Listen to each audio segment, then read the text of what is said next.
Welcome back. This is Mike Adams here, the author of the Censorship Master Plan Decoded, sometimes known as the Adams Report. I'm here to give you additional analysis. This is the third video in this series.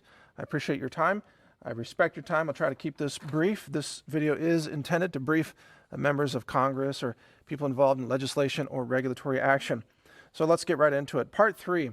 What I call the fallacy of fake news. It turns out that fake news and hate speech are the two primary labels that are used by tech giants and media monopolists such as CNN to try to justify the deplatforming or the online execution, the censoring of channels or news publishers that they don't like.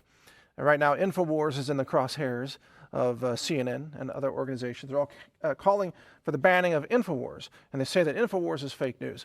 Well, I completely obliterated that argument in the previous video, which is the second video in this series, so I encourage you to watch that video.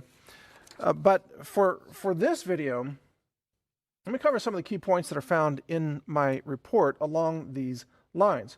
Recognize that the key goal of media monopolists is to thrust ideas into the minds of the news-consuming masses, ideas that encourage them to take actions which contradict their own self-interest.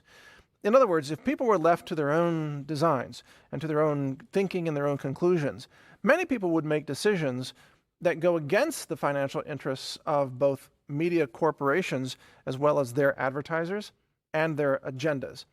So CNN, for example, at the top of its list is promoting Democrats and discrediting conservatives, because it's really not a news organization. CNN functions essentially as an extension of the DNC. It's the propaganda arm of the Democrat Party. But secondary to that is also protecting its sponsors, such as the pharmaceutical industry or vaccine manufacturers or junk food companies, things like that. That's also critical to CNN.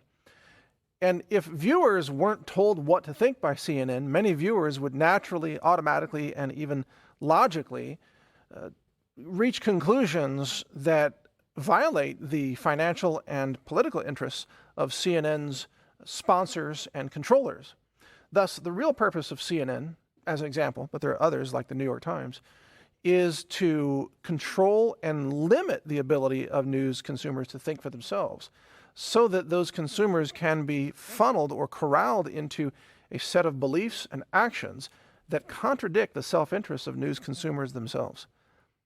And it's a little bit to kind of get your head around.